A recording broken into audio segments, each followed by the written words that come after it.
রাস্তা সংস্কার নেই দীর্ঘদিন, তাই ১৯ নম্বর জাতীয় সড়ক অবরোধ করে বিক্ষোভ এলাকাবাসীদের। জাতীয় সড়ক কর্তৃপক্ষকেও ঘিরে ধরে বিক্ষোভ দেখান তারা। আর এই অবরোধের জেরে আটকে যায় ছোট বড় বহু গাড়ি। এলাকার তৃণমূল নেতা রাজেশ তিনি বলেন, আমরা একাধিকবার সার্ভিস রোড সংস্কারের জন্য জাতীয় সড়ক কর্তৃপক্ষের কাছে আবেদন করেছি, কিন্তু তারা কোনো কর্ণপাতই করেননি। তাই বাধ্য হয়ে অবরোধে নেমেছি। দ্রুত এই রাস্তা সংস্কার করা না হলে আমরা বৃহত্তর আন্দোলনের পথে হাঁটব। জাতীয় সড়ক কর্তৃপক্ষের বিক্ষোভকারীদের সাথে কথা বলেন, দ্রুত সমস্যা সমাধানের আশ্বাস দেন তারা। মানুষের সঙ্গে জনসংযোগ বৃদ্ধি করতে প্রতি শনিবারের মতো এই শনিবারও শিলিগুড়ি পুর নিগমে অনুষ্ঠিত হলো টক টু মেয়র কর্মসূচি।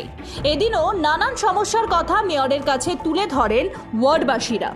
রাস্তার নর্দমার অভিযোগের পাশাপাশি এদিন নেশাগ্রস্তদের কীর্তিকলাপের অভিযোগ আসে মেয়রের কাছে। শনিবার টক টু মেয়রে নাগরিকদের নানান ফোন নিতে মাস্টারদা সূর্য সেন স্মৃতিরক্ষা কমিটির এক সদস্য ফোনে মেয়রকে জানান, মাস্টারদা সূর্য সেনের মূর্তি চারপাশের রেলিং ভেঙে নিয়ে যাচ্ছে শহরের নেশাগ্রস্ত যুবকেরা। আর এই কথা শোনা মাত্র মেয়র গৌতম দেব তিনি জানান তার এই বিষয়টি দৃষ্টিগোচরে রয়েছে। উদ্বিগ্ন হয়ে মেয়র আরও জানান, শহরের নেশাগ্রস্তদের সংখ্যা বেড়েছে, যার ফলে এই ধরনের ঘটনাগুলো ঘটে চলেছে। তিনি ক্ষুব্ধ হয়ে বলেন, শিলিগুড়ি ও প্রধাননগর থানাকে বারংবার জানাচ্ছি, কাজের কাজ এখনো পর্যন্ত হয়নি। পাশাপাশি তিনি আশ্বাস দেন, এখন থেকে নেশার সামগ্রী বিক্রির ব্যবসায়ীদের বিরুদ্ধে পদক্ষেপ নেবেন তিনি। আর শহরের সৌন্দর্যের জন্য এই পার্কটিকে আবার সাজিয়ে তোলা হবে। ফের নিষিদ্ধ মাদক উদ্ধারে সাফল্য পেল মালদার বৈষ্ণবনগর থানার পুলিশ। এবারে কয়েক লক্ষ টাকার মাদক সহ গ্রেফতার করলো এক মাদক পাচারকারীকে। পুলিশ সূত্রে জানা গেছে, ধৃত পাচারকারীর নাম সানাউল শেখ, বাড়ি কালিয়াচক থানার বামুনটোলা এলাকায়। রবিবার রাতে সে বৈষ্ণবনগর থানার 18 মাইল আশ্রমপাড়া এলাকায় সন্দেহজনকভাবে ঘোরাঘুরি করছিল।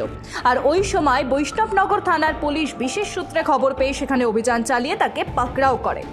তল্লাশিতে ধৃতের হেফাজত থেকে উদ্ধার হয় 400 গ্রাম ব্রাউন সুগার, যার আনুমানিক মূল্য প্রায় 60 লক্ষ টাকা। আর এই ঘটনায় পুলিশ ধৃতের কাছ থেকে মাদক পাচার চক্রে জড়িত আরও বেশ কয়েকজনের নাম পেয়েছে। তাদের ধরতে তদন্ত শুরু করেছে পুলিশ এবং তদন্তের স্বার্থে সোমবার ধৃতকে পুলিশি হেফাজতে নেওয়ার আবেদন জানিয়ে পেশ করা হয় মালদা জেলা আদালতে। সাত সকালে গ্রাম পঞ্চায়েত প্রধানের বাড়ির সামনে থেকে তাজা বোমা উদ্ধার ঘিরে চাঞ্চল্য ছড়ালো কোচবিহার জেলার তুফানগঞ্জ অন্দরান ফুলবাড়ি 2 নম্বর গ্রাম পঞ্চায়েত এলাকায়। খবর পেয়ে ঘটনাস্থলে পৌঁছে তাজা বোমাটি উদ্ধার করে নিয়ে যায় তুফানগঞ্জ থানার পুলিশ। তুফানগঞ্জ 1 নম্বর ব্লকের নাটাবাড়ি বিধানসভার অন্দরান ফুলবাড়ি 2 নম্বর গ্রাম পঞ্চায়েতের প্রধান ননিবালা বর্মার বাড়ির সামনে থেকে তাজা বোমা উদ্ধার ঘিরে চাঞ্চল্য এলাকায়। আর এই বিষয়ে গ্রাম পঞ্চায়েত প্রধান ননিবালা বর্মা তিনি বলেন, প্রতিদিনের মতো সকালে ঘুম থেকে উঠে গোয়াল ঘর থেকে গরু বের করার সময় দেখতে পাই বাড়ির সামনে তাজা বোমা পড়ে রয়েছে। এরপরই খবর দেওয়া হয় তুফানগঞ্জ থানার পুলিশ, তারা এসে বোমাটিকে উদ্ধার করে নিয়ে যায়।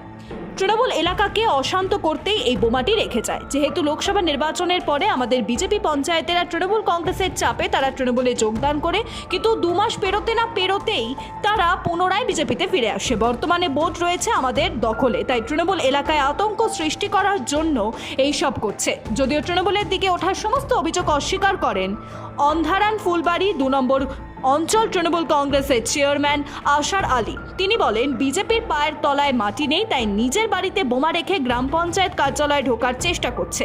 এর সাথে কোনো তৃণমূল কর্মীদের যোগাযোগ নেই।